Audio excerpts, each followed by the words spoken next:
معزز دوستو، آج کی اس ویڈیو میں ہم بات کریں گے ایک ایسے گناہ کی جو انسان کی زندگی بھی برباد کر دیتا ہے، اس کی نسلیں بھی اور اس کا ایمان بھی۔ لیکن سوال یہ ہے کہ یہی گناہ سب سے پہلے زمین پر کیسے شروع ہوا، یعنی زنا کی ابتدا کیسے ہوئی؟ کون تھا وہ شخص جس نے سب سے پہلے یہ گناہ کیا اور یہ راستہ انسان تک کیسے پہنچا؟ آج کی اس ویڈیو میں ہم آپ کو پورا واقعہ تفصیل کے ساتھ بتائیں گے، لہٰذا اس معلوماتی ویڈیو کو آخر تک ضرور دیکھیے گا۔ تو دوستو، یہ کہانی شروع ہوتی ہے دنیا کے پہلے انسان حضرت آدم علیہ السلام سے۔ جب اللہ نے آدم اور حوا کو زمین پر بھیجا تو زمین بالکل خالی تھی، کوئی انسان نہیں، کوئی معاشرہ نہیں، نہ گھر نہ بستیاں۔ نسل بڑھانے کے لیے اللہ نے ایک خاص نظام رکھا تھا۔ حضرت حوا کے ہر حمل سے ایک لڑکا اور ایک لڑکی پیدا ہوتے تھے، یعنی جڑواں بچے۔ اور اللہ نے اس وقت کے لیے یہ نظام رکھا کہ ایک جوڑے کی لڑکی کا نکاح دوسرے جوڑے کے لڑکے سے ہو، اس سے انسانوں کی نسل آگے بڑھتی گئی۔ اسی طرح حضرت آدم کے دو بیٹے تھے، حابیل اور قابیل۔ دونوں جڑواں نہیں تھے، ہر ایک اپنی بہن کے ساتھ پیدا ہوا تھا۔ حابیل کے ساتھ جو لڑکی پیدا ہوئی وہ خوبصورتی میں عام تھی، لیکن قابیل کے ساتھ جو بہن پیدا ہوئی اس کا نام اکلیما تھا، اور وہ شکل و صورت میں زیادہ جاذب نظر اور پیاری تھی۔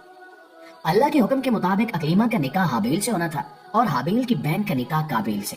یہی اللہ کی شریعت تھی، لیکن قابیل کے دل میں ضد، حسد اور نافرمانی پہلے سے موجود تھی۔ اس نے کہا کہ وہ حابیل کی بہن سے شادی نہیں کرے گا، بلکہ وہ اپنی بہن یعنی اکلیما سے شادی کرنا چاہتا ہے، کیونکہ وہ زیادہ خوبصورت ہے۔ یہاں سے انسان میں پہلی بار خواہش نفس نے سر اٹھایا، اور یہی وہ لمحہ تھا جب شیطان نے قابیل کے دل میں آگ بھڑکانا شروع کی کہ تم بڑے ہو، تمہیں حق ملنا چاہیے، تم کیوں پیچھے رہو گے؟ حضرت آدم نے بار بار سمجھایا، اللہ کا حکم بتایا، لیکن قابیل اپنی ضد پر قائم رہا۔ اس نے اپنی بہن کی خوبصورتی کو ہی سب کچھ سمجھ لیا تھا، اور یہی جگہ تھی جہاں گناہ کے راستے کی پہلی اینٹ رکھی گئی۔ معزز دوستو، انسان جب حلال راستہ چھوڑتا ہے تو پھر وہ حرام کی طرف بہت تیزی سے گرتا ہے۔ قابیل کا دل بگڑ چکا تھا، اب معاملہ صرف شادی تک محدود نہیں رہا تھا، بلکہ اس نے یہ بھی سوچنا شروع کر دیا کہ اگر حابیل نہ رہے تو سب کچھ اس کے ہاتھ میں آ سکتا ہے۔ لیکن اللہ نے دونوں کے درمیان فیصلہ کرنے کے لیے ایک آزمائش رکھی۔ حضرت آدم نے دونوں کو حکم دیا کہ اللہ کی راہ میں قربانی پیش کرو، اور جس کی قربانی قبول ہو جائے گی اکلیما کا نکاح اسی سے ہوگا۔ حابیل چونکہ نیک تھا، اس نے اپنی بہترین بکری قربان کر دی۔ قابیل نے دیکھا تو وہ بھی گیا، لیکن اس نے اپنی بہتر فصل دینے کی بجائے سڑی ہوئی اور خراب اناج کا گچھا اٹھا لیا اور اللہ کے نام پر رکھ دیا۔ اور پھر وہ لمحہ آیا جس میں فیصلہ ہونا تھا۔ آسمان سے ایک آگ اترتی ہے اور حابیل کی قربانی کو جلا کر قبول کر لیتی ہے۔ قابیل کی قربانی جوں کی توں پڑی رہتی ہے، اور یہی نشانی تھی کہ اللہ نے حابیل کی نیکی، اس کی سچائی اور اس کے تقوی کو قبول کر لیا ہے۔ بس اسی لمحے قابیل کے دل میں حسد کی آگ پھٹ پڑتی ہے۔ وہ حابیل کو دشمن سمجھنے لگتا ہے۔ اس کا دل چاہتا ہے کہ وہ حابیل کو راستے سے ہٹا دے۔ وہ بار بار کہتا ہے کہ وہ اسے قتل کر دے گا، لیکن حابیل جواب میں کہتا ہے کہ اگر تو مجھے قتل کرنے کے لیے ہاتھ اٹھائے گا تب بھی میں تجھ پر ہاتھ نہیں اٹھاؤں گا، کیونکہ میں اللہ سے ڈرتا ہوں۔ لیکن قابیل کا دل اندھی خواہشوں سے بھر چکا تھا۔ اس نے سوچ لیا تھا کہ وہ حابیل کو ختم کر دے گا، پھر اکلیما بھی اس کی ہو جائے گی، اور باپ کی محبت بھی۔ دوستو، پھر ایک دن جب حابیل اپنے جانور لے کر پہاڑی پر گیا، قابیل اس کے پیچھے گیا اور اسی حسد کی آگ میں اپنے بھائی کو قتل کر دیا۔ اور یہ دنیا کا پہلا قتل تھا اور شیطان کی پہلی بڑی کامیابی تھی۔ حابیل کی لاش زمین پر پڑی تھی۔ قابیل کے دل میں گھبراہٹ پھیل گئی، اسے سمجھ نہیں آ رہی تھی کہ وہ لاش کا کیا کرے۔ یہ زمین کا پہلا مردہ جسم تھا۔ وہ کئی دن تک حابیل کی لاش کو اٹھا کر پھرتا رہا، پریشان، خوف زدہ اور شرمندہ۔ پھر اللہ نے دو کوے بھیجے، ایک کوے نے دوسرے کو مارا، پھر زمین کھود کر اسے دفن کر دیا۔ قابیل نے دیکھا اور چیخ کر کہا کہ ہائے افسوس، میں اس کوے سے بھی کم سمجھ سکتا ہوں۔ اس نے قبر بنائی اور پہلی بار دنیا میں تدفین ہوئی۔ پیارے دوستو، یہ کہانی یہاں پر ختم نہیں ہوتی۔ یہی وہ لمحہ تھا جب دنیا میں زنا کا باقاعدہ آغاز ہوا۔ قابیل خوف سے اپنے باپ حضرت آدم کے سامنے جانے کی ہمت نہیں رکھتا تھا۔ اس نے اکلیما کو لیا اور یمن کی طرف بھاگ گیا۔ وہاں جا کر اس نے اپنے نفس کی خواہشات پوری کی۔ اس نے اپنی سگی بہن کے ساتھ وہ عمل کیا جسے آج پوری دنیا زنا کے نام سے جانتی ہے۔ یوں زمین پر سب سے پہلا قاتل بھی قابیل تھا اور سب سے پہلا زانی بھی قابیل ہی تھا۔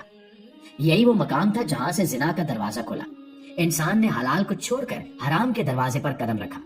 نفس کی خواہش نے اللہ کے حکم کے مقابلے میں اپنا وجود کھڑا کیا، اور اس ایک گناہ نے پوری دنیا میں بے حیائی، فساد، لڑائیاں، نفرت اور برائیاں پھیلا دی۔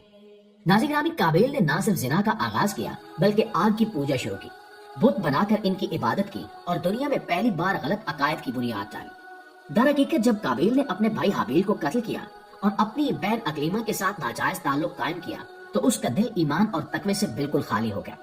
وہ اللہ کے غضب سے بھاگ کر شیطان کے راستے پر چل پڑا۔ اپنے باپ آدم کی تعلیمات کو چھوڑ کر اس نے اپنے لیے نئے راستے ایجاد کیے۔ اس نے نہ صرف اپنی بہن کے ساتھ حرام تعلق قائم کیا بلکہ اس نے اپنے لیے معبودین بھی بنا لیے۔ وہ پہلا انسان تھا جس نے آگ کی پوجا شروع کی، حالانکہ آگ تو اللہ کی پیدا کردہ ایک مخلوق ہے۔ پھر اس نے مٹی کے بت بنا کر انہیں سجدہ کرنا شروع کیا۔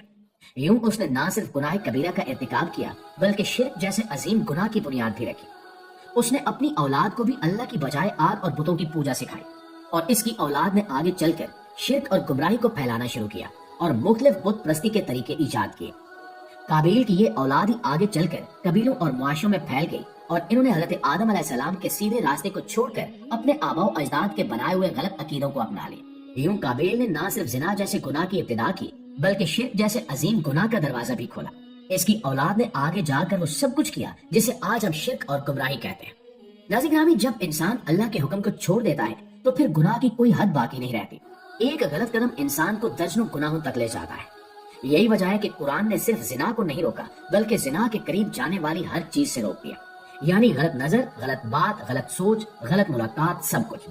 کیونکہ شیطان ہمیشہ وہیں سے حملہ کرتا ہے جہاں سے انسان کو لگتا ہے کہ یہ تو کچھ بھی نہیں ہے، لیکن یہی کچھ بھی نہیں آگے جا کر بڑے گناہ کا دروازہ بن جاتا ہے۔ آج کا نوجوان بھی اسی خطرے سے گزر رہا ہے۔ بے حیائی عام ہو چکی ہے، سوشل میڈیا نے دلوں میں آگ لگا دی ہے۔ لوگ سمجھتے ہیں کہ بس بات ہی تو ہے، آواز ہی تو ہے، میسج ہی تو ہے، لیکن یہ سب وہی راستے ہیں جن کے بارے میں اللہ نے کہا تھا کہ اس کے قریب بھی نہ جاؤ۔ اور دوستو، اگر آج کی اس ویڈیو نے آپ کو زنا کی اصل حقیقت سمجھا دی ہے، اس گناہ کے نقصانات کا احساس دلا دیا ہے، تو اس پیغام کو خود تک محدود نہ رکھیں۔